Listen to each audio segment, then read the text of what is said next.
magnesium is a constituent of the ring structure of chlorophyll. So iron are important for plants and they are obtained by plants in the form of ferric ions, that is Fe3+. Macronutrients are needed by the plants in large quantities, whereas micronutrients are needed by the plants in minute quantities. Copper is one of the important components that involves in the electron transport system, therefore at the end synthesizing ATPs.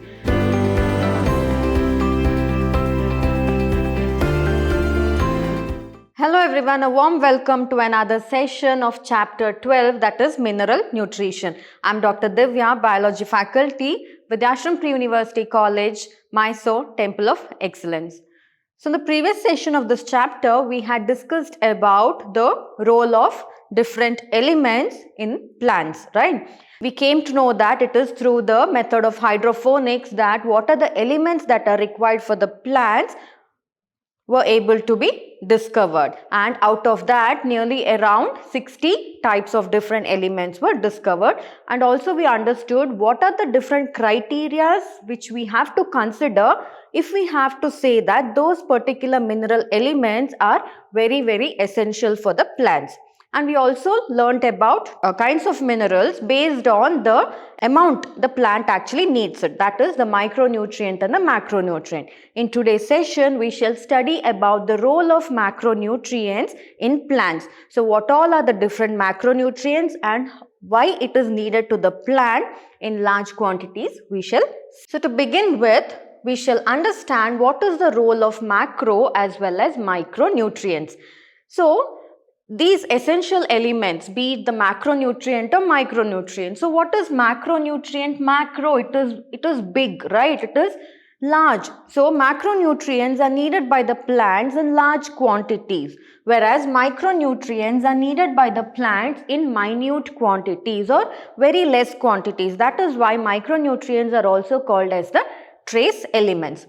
So these essential elements that are there, they perform several functions in the plant, which is very important for the overall development of the plant. So what are the different functions in general? They participate in various metabolic processes in the plants. So when I say metabolic processes, it can be respiration, it can be photosynthesis, various cellular function. All this, if it has to occur, then these minerals are required. Why? Because these minerals are the ones which activates various enzymes that are needed for the metabolic activity to take place in a plant. Various metabolic processes such as the permeability of the cell membrane. Permeability, the plant cells especially, they have a cell membrane and a cell wall, right? So the cell membrane has to be permeable to allow substances to enter into the plant cell. So if the cell wall has to be permeable, then these essential elements actually help in doing so. And also for maintaining the osmotic concentration of the cell sap. So osmotic concentration, so to maintain the amount of water inside a cell, the minerals are needed in order to maintain an osmotic concentration, and also in electron transport system. So electron transport system, we have already studied about this in the previous chapters, right? So in this particular electron transport system, here electrons travel in different components, right? So why do electron travel? So at the end ATP can be produced. So that is why, and ATP is one of the important component for all the metabolic activities to take place. So if the electron transport has to occur, various elements are needed, and these elements actually activates other enzymes which therefore promote the transport of the electrons. So for that, these are needed, and for various buffering actions, for various enzymatic activity, for all these, the different macromolecules or macronutrients and the micronutrients are needed. And also these macro and micronutrients, they are the major constituents of the macromolecules and the various coenzymes. So all the macromolecules such as proteins, lipids and carbohydrates, they are the macromolecules, right? Then these elements are very important. Say for example, phosphorus. So phosphorus is very important in the production of the protein. Why? Protein is produced by the mRNA strand, right? So the mRNA strand comes from the DNA. So what is the backbone of DNA made up of? It is phosphorus. So right from the DNA up to the synthesis of the protein, the phosphorus is very, very important. For example, so therefore, for various activities, metabolic activities to occur in the plant, this particular essential elements such as the macro and the micronutrients are very, very important. So in today's session, we shall mainly concentrate on the functions of the essential nutrient elements, especially the macronutrients. So first talking about the nitrogen. So nitrogen, this is the essential nutrient element that is required by plants in greatest amount. So that is why it is a macronutrient. They are required by the plant in larger amounts. So in soil, usually the nitrogen, in a well fertilized soil, the nitrogen is present in the soil. But otherwise, you might have noticed what the farmers do. They buy nitrogen, that is, you get nitrogen in the form of a combination, that is NPK, right? So NPK fertilizer they will buy. So NPK fertilizer consists of nitrogen, phosphorus and potassium, and then they add it to the soil. So though it is present naturally in the soil, because it is required by the plants in a larger quantity, the farmers have to supplement nitrogen to the soil as well. So this is one of the essential nutrient element required by the plant in greatest amount, and it is absorbed mainly as nitrite, though some are also taken up as nitrate and ammonium. So here we all know that nitrogen cannot be directly absorbed by the plants, right? So in the rhizospheric root of the plant, there is presence of the rhizobium bacteria. So these rhizobium bacteria are the ones which helps in fixing the nitrogen, wherein they convert the nitrogen into nitrates, nitrites or ammonia, therefore making it easy for the plants to absorb. So that is why we add nitrogen to the soil. And it is the function of the rhizobium bacteria that is there to convert the nitrogen into nitrates and make it available to the plants. So nitrogen is required by almost all parts of the plant, especially the meristematic tissue.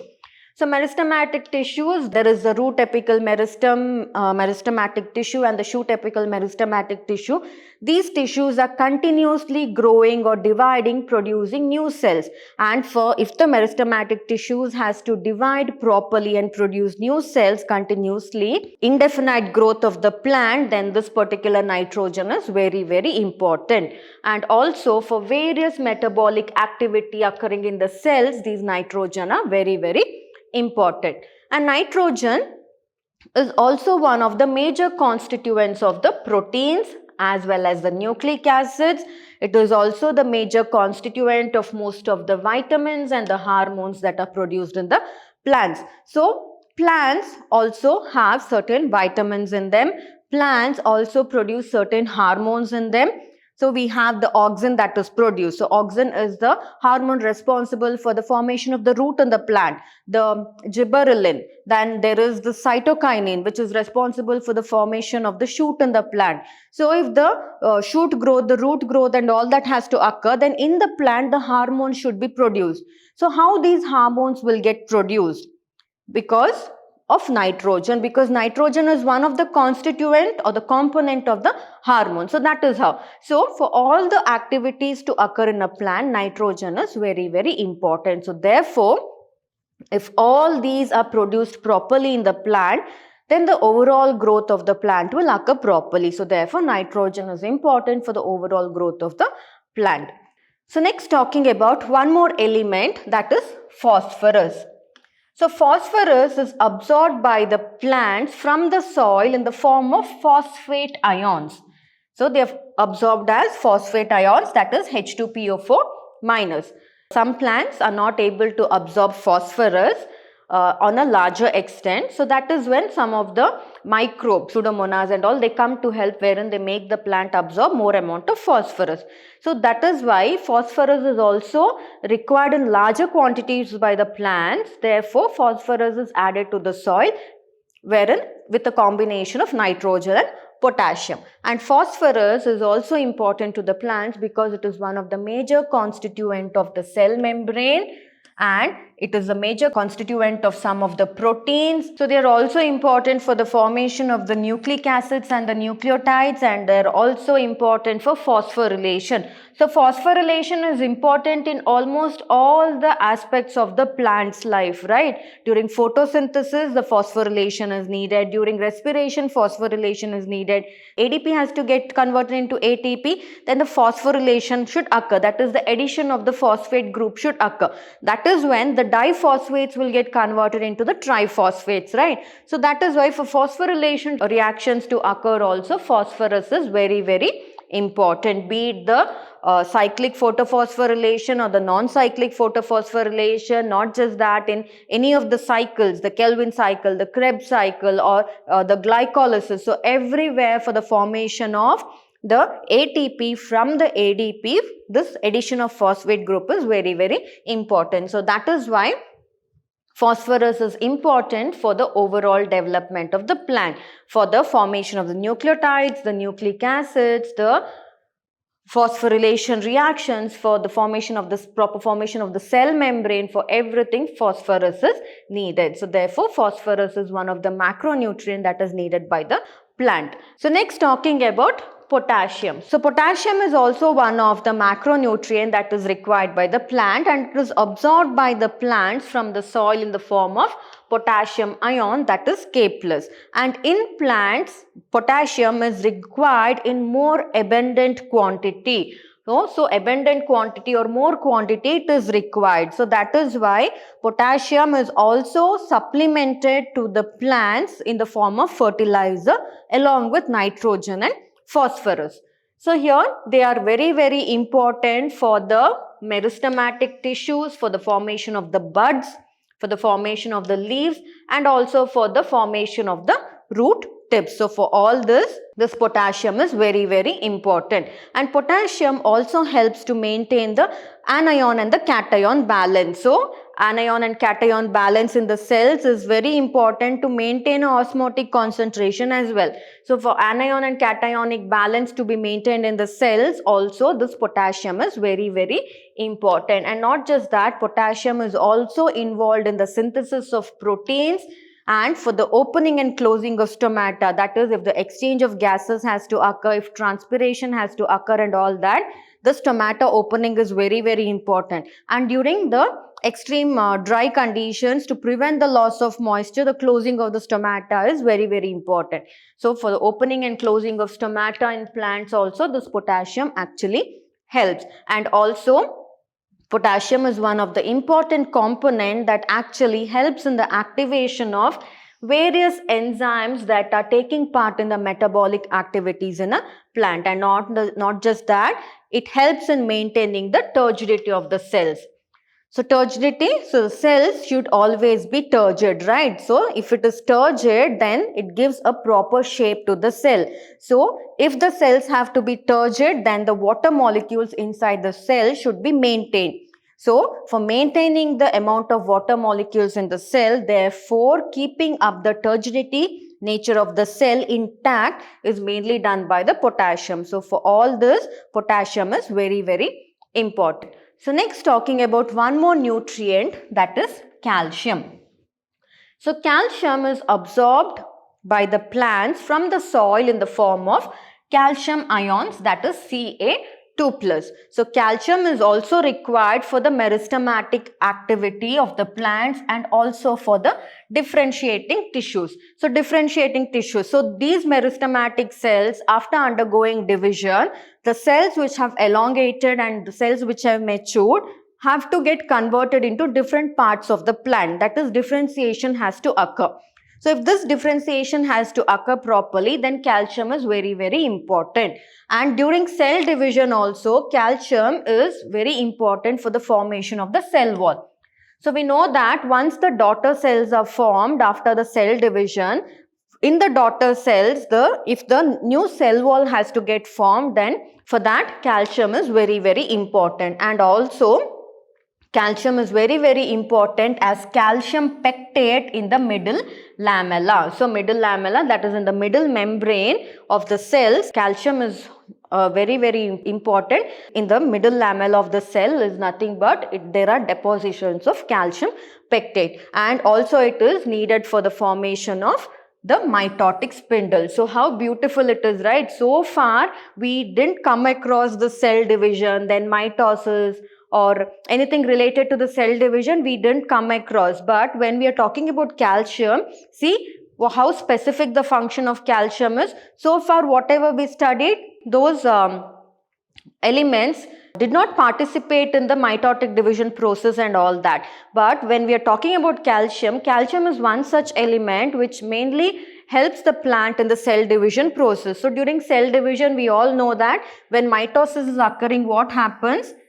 So for the distribution of the chromosomes, the spindle fibers has to get formed like this, right? So that the chromosomes, chromosomal arms that are there, or the chromatids that are there, they can travel through these spindle fibers to the corners, so that they can reach to the telophase stage, and then in the telophase stage they can divide and form two daughter cells, right? So for that it is very important for the formation of spindle fibers. So if the proper cell division has to occur, if cell division occurs only, the plant will grow, right? So, or it will increase in size. For everything cell division is needed. So for cell division, if it has to occur, the formation of spindle fiber during the process of cell division and mitosis is very, very important. So for that also this particular calcium will help. And calcium usually gets accumulated in the older leaves. So the older leaves usually accumulates calcium, and when it withers, the older leaves will send back the calcium to the younger leaves, so that it can be made use by the younger leaves. And also it is involved in the normal functioning of the cell membrane. And also calcium is very important for the activation of various enzymes that are taking part in the metabolic activity. So almost any activities that are taking part in a plant, be it a biochemical pathway, be it a metabolic activity, various enzymes are involved, and if these enzymes should get activated, then calcium is very, very important. So one of the specific concept that we understood regarding calcium is the formation of the spindle fibers. Nowhere so far the mineral element that we studied had participated in the formation of the spindle fiber. Other things and all, they were participating in the formation of the meristematic cells, then in the cell wall composition, everything we had studied. But spindle fiber is just meant for only calcium. So therefore this is one criteria here. So calcium is one of the essential element because it has a specific function which no other element can perform. You cannot say that formation of meristematic cells is done by even nitrogen, even phosphorus, even potassium. So it's okay, fine, if I don't add calcium to the plants. No, that will not help. Why? One of the specific function in calcium is formation of spindle fiber during the mitotic cell division. So that is why calcium is very, very important. Next, talking about one more nutrient, that is essential nutrient, that is magnesium. So magnesium is absorbed by the plants in the form of magnesium ions, that is Mg2+.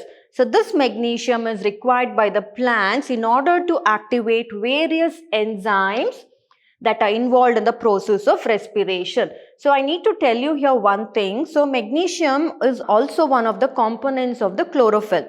So it is during the process of respiration, during photosynthesis and all that, that is why magnesium takes part in the process and also involved in the synthesis of DNA and the RNA. So for all this, magnesium is very, very important. And also magnesium is a constituent of the ring structure of chlorophyll, as I told you. So if you see the chemical structure of chlorophyll, you can see that magnesium is one of the important component of the chlorophyll along with hydrogen, oxygen and nitrogen. So therefore, to form the ring structure of chlorophyll also, magnesium is very, very important. And if the magnesium is given to the plant in the required quantity, then the chlorophyll will get produced properly. If the chlorophyll gets produced properly, photosynthesis will take place properly along with the involvement of the other raw material. So that is how each of the component is interlinked to one another.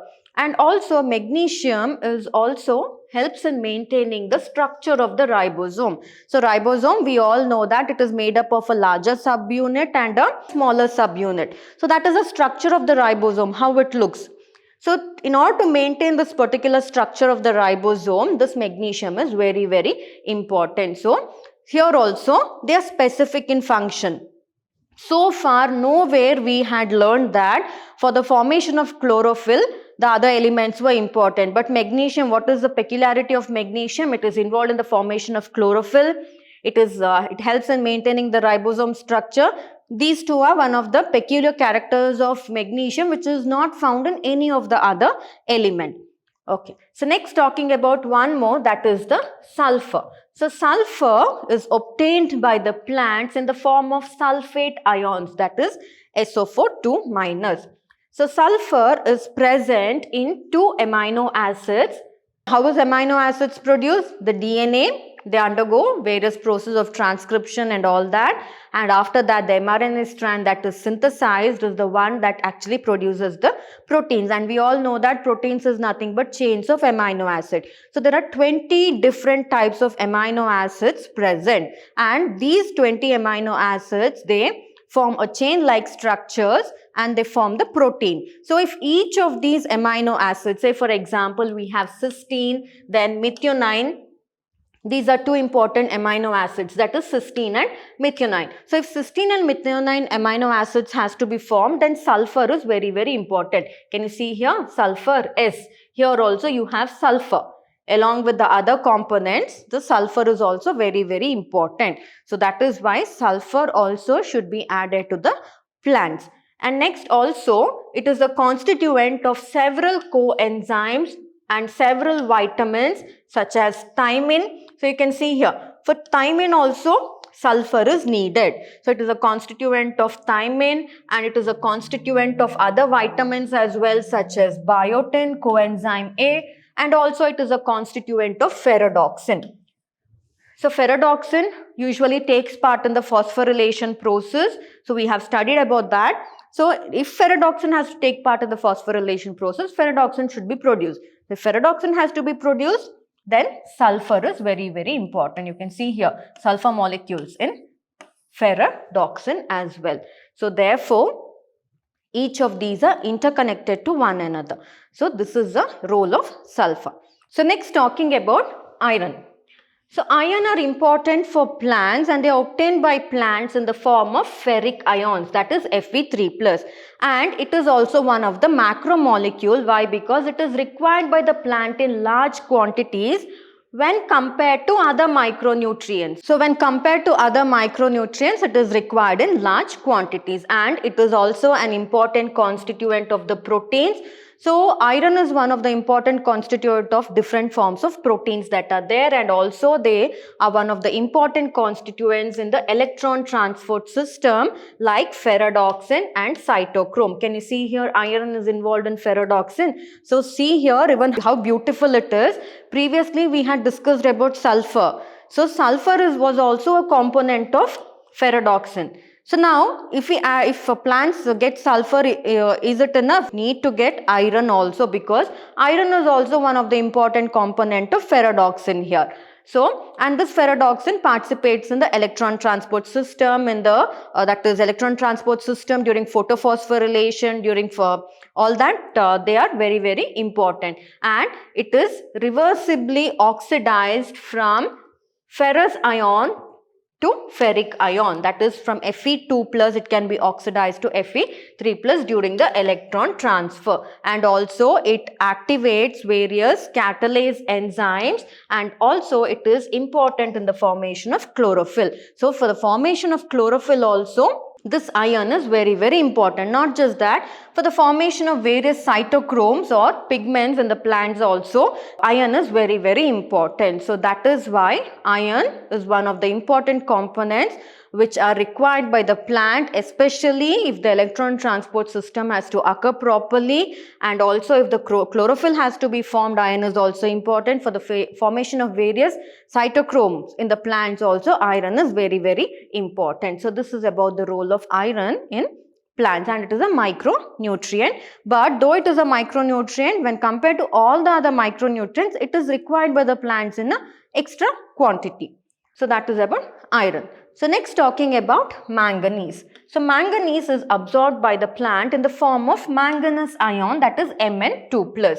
And manganese is one such essential element that actually activates many enzymes that are involved in the process of photosynthesis and in the process of respiration and also in the process of nitrogen metabolism. So nitrogen metabolism is nothing but wherein I told you nitrogen cannot be directly used by the plants, therefore it has to be converted into either nitrates, nitrites or ammonia, therefore it can be taken by the plant. So during that nitrogen metabolism process also, this particular manganese is involved apart from taking part in the photosynthesis process and the respiration process. So glycolysis, be it glycolysis, various other cycles that are involved in photosynthesis and various cycles that are involved in respiration also, that is manganese is very, very important. And one of the important function of manganese is in the splitting of water. So if you remember, we had studied about splitting up of water in the non-cyclic photophosphorylation, right? That is the Z-scheme photophosphorylation, if you remember. That is during photosynthesis in the Z-scheme photophosphorylation.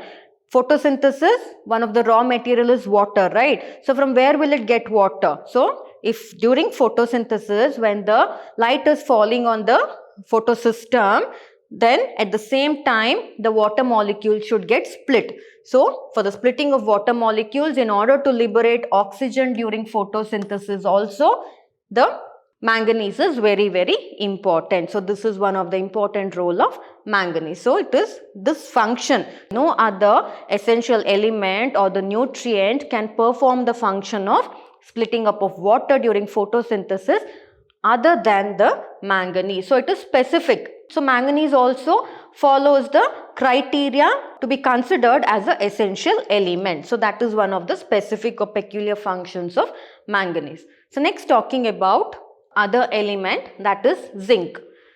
So plants, they make use of zinc as zinc ions, that is Zn2+ ions, and zinc is very important for activating various enzymes, especially the carboxylase enzyme. So if carboxylase enzyme should get activated during the particular reaction in a plant, biochemical pathway in a plant, then this particular zinc is very, very important. And also zinc is important for the synthesis of auxin, and auxin, it helps in the root development in the plant. So root development takes place in the plant because of the presence of auxin. So if this auxin has to get synthesized properly in the plant, then the addition of zinc to the plant is very, very important. So this is the role of zinc. So next, talking about one more element, that is copper. So copper is absorbed by the plants as cupric ions, that is Cu2+, and for almost all the overall metabolism of the plant, copper is very, very important. Now we might understand why copper is very, very important for the overall metabolism of the plant. So one example I can give you is of copper is one of the important component that involves in the electron transport system, therefore at the end synthesizing ATPs. So for that, copper is important, and these ATPs are required for various reactions to occur in a plant. So that is why copper is one of the essential element, and it is therefore essential for the overall metabolism in plants.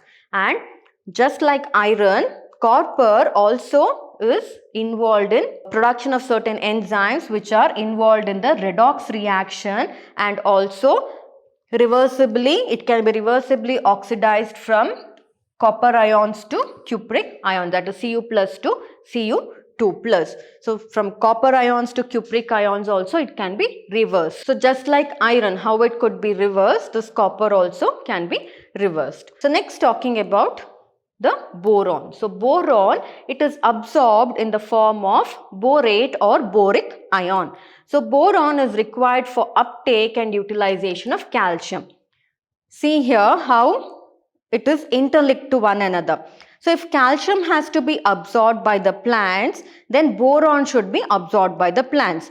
If boron is in the soil, then only the plants can take up calcium.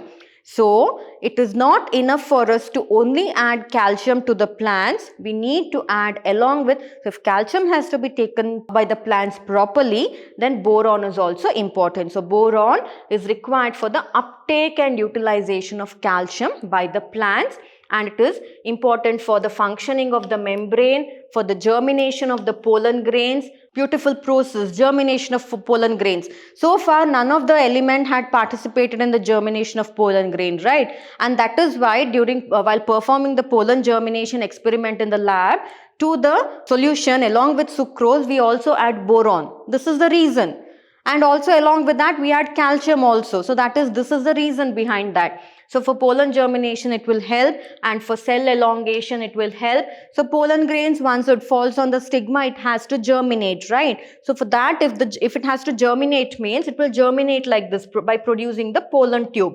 So this is the pollen tube. So this is the stigma of the plant. So stigma, when it falls, it will germinate. So if the pollen tube has to be produced, then this particular boron is very, very important. And not just that, it helps in cell elongation. So once the meristematic cells divide and the new cells are formed, the early formed cells have to elongate. For that particular process, it helps in cell differentiation, and also it helps in the translocation. That is, it helps in carrying the carbohydrates from one part of the plant to other part of the plant. So that is the function of the boron. So overall, if calcium has to be absorbed by the plants properly, then boron is also required. So this is the function of boron. So next, talking about one more element, that is molybdenum. So molybdenum, plants obtain molybdenum in the form of molybdate ions, that is MOO2 2+, and it is a component of several enzymes such as nitrogenase, nitrate reductase. So nitrogenase and all that, they participate in the nitrogen metabolism. For that, it is important. So both of these are the enzymes which participate in the nitrogen metabolism. So therefore, if nitrogen metabolism has to occur, then molybdenum is important, because molybdenum is one of the important constituent of the enzymes such as the nitrogenase and the nitrate. So you can see here, we have taken the example of nitrogenase enzyme. So you can see how important molybdenum is in the nitrogenase enzyme. So that is the function of molybdenum in the plant. That is, they help in nitrogen fixation by synthesizing the enzyme nitrogenase. So next, talking about the chlorine is also important for the plant, and it is absorbed in the form of chloride ions, that is Cl-. And this chlorine, along with sodium ions and potassium ions, it helps in determining the solute concentration. And so solute concentration is very, very important if the roots have to absorb water from the soil. So to determine the solute concentration, so you have to know this. The topic about solute concentration is being done in the chapter transport in plants. So there you will understand if you just look into the video. So here solute concentration is very important, and for the anion cation balance in the cell and the positive negative charge balance in the cell also, these chlorine is very, very important. And also it is essential for water splitting. Okay, we had studied earlier how for water splitting one of the important microelement had participated, but saying that can you avoid adding chlorine to the soil? No, that cannot be done. Why? It cannot be done because chlorine also has its own specific function other than water splitting. That is, it helps in maintaining the solute concentration and the anion cation concentration along with sodium and potassium, which no other element can do. So if one element performs two functions, similar functions in the plant also, it performs another function which no other element can perform. Therefore, they follow the criteria that is required for calling a particular element as essential. So these are the functions of chlorine. So this was about this particular session wherein we discussed about what are the different functions or role of various micro as well as macronutrients in the plants, and also we understood exactly why they are called as the essential elements. So in the next coming session, we shall discuss about if these elements are not got by the plants in the correct amount, what kind of deficiency might result in the plant, and also we shall study the toxicity the micronutrients can offer. So saying that, so we can say that micronutrients are important for the plant. Saying that, can you add more amount of micronutrients than the recommended quantity? It is not prescribed, right? So what happens in such a case? What toxicity it will lead to? All that we'll see in the coming session. So I hope you understood the session well. We shall meet again in the coming session. Thank you.